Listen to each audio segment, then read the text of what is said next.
What if I tell you that right now you are holding in your hands the most precious treasure in the world? It is fragile like glass, but glows from within with magical light. This is your love for yourself. And you know what is the saddest thing? Most people are ready to throw this treasure against the wall or give it to the first person they meet for pennies. But love for yourself is not selfishness, as many think. This is the foundation of everything. Your happiness, your relationships, your life. But where does that thin line pass between healthy love for yourself and destructive selfishness? You know what is interesting? We often lose ourselves on the winding paths of life, like travelers in fog. Imagine you are walking along a familiar road, but suddenly fog envelopes everything around. Landmarks disappear, and you begin to doubt. Are you going the right way? Are you living correctly?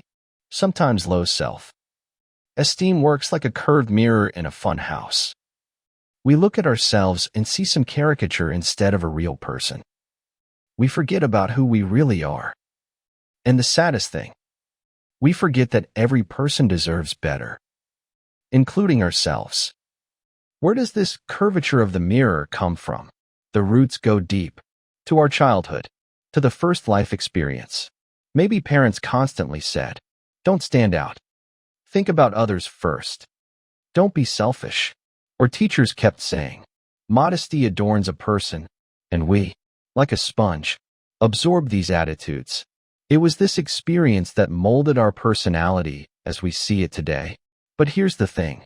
Love for yourself is like a garden. If you don't water it, don't take care of it, weeds will choke all the flowers. You cannot let it drift and think that everything will work out by itself.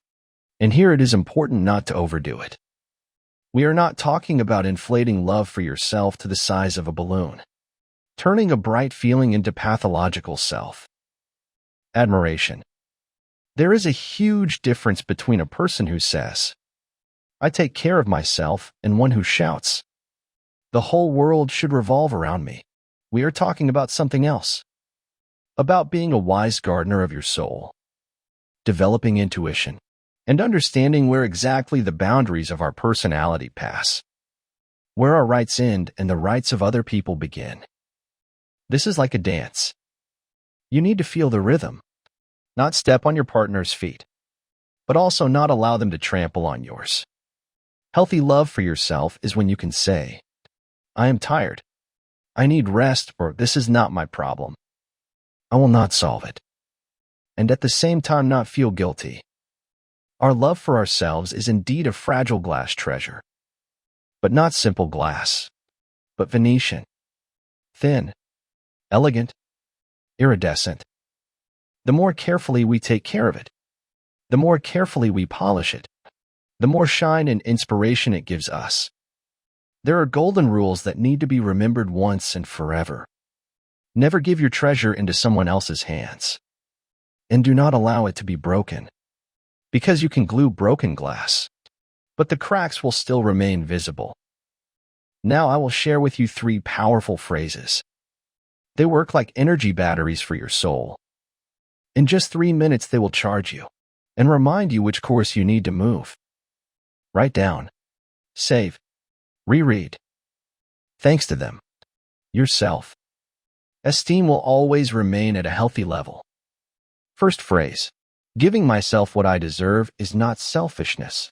Oh, this is a real paradox of modernity. Imagine the situation. You are sitting in a cafe with a friend, and she says, "You know, you need to love yourself more. Stop pleasing everyone." You nod, get inspired, go home and decide. That's it. Tomorrow I'm not going to a meeting I don't like.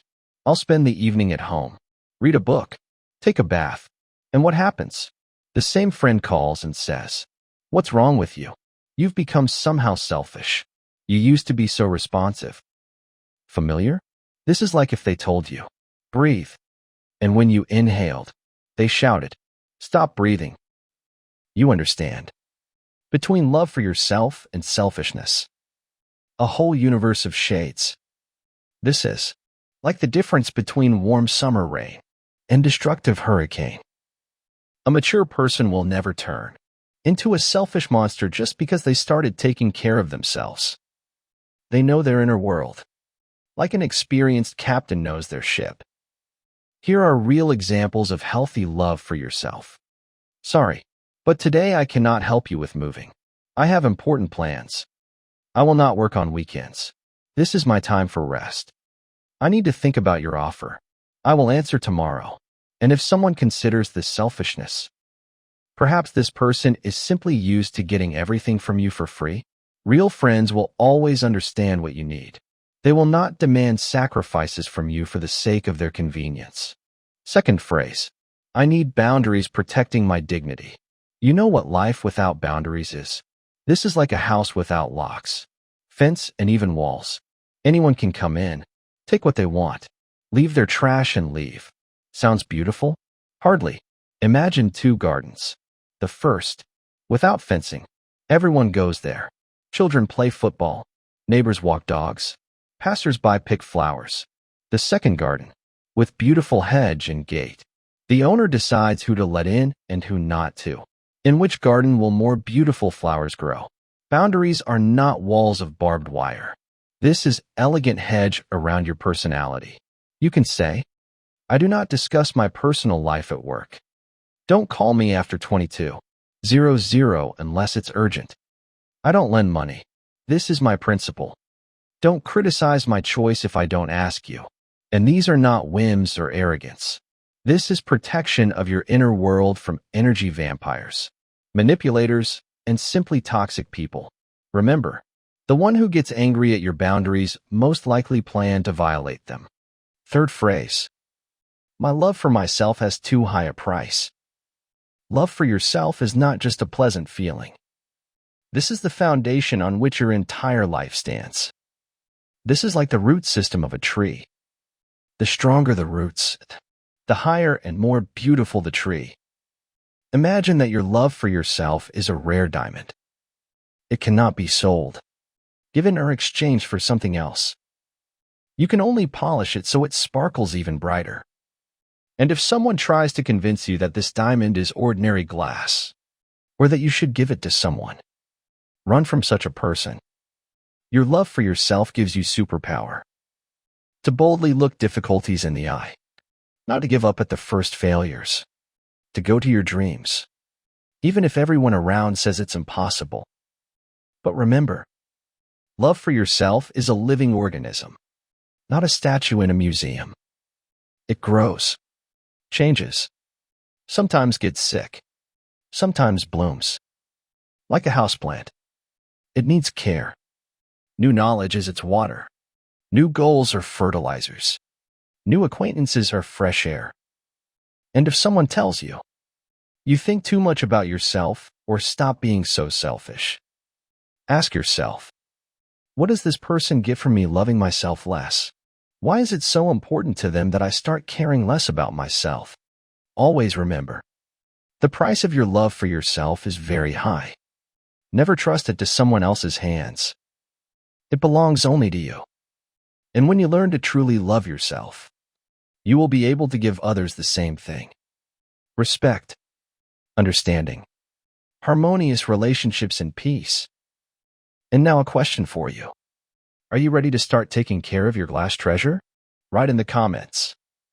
Which of the 3 phrases resonated with you the most? And what questions did you have? I will definitely answer every comment. Subscribe to the channel to receive new information about self-development and become a participant in our process of growth and self-knowledge. See you in the next video.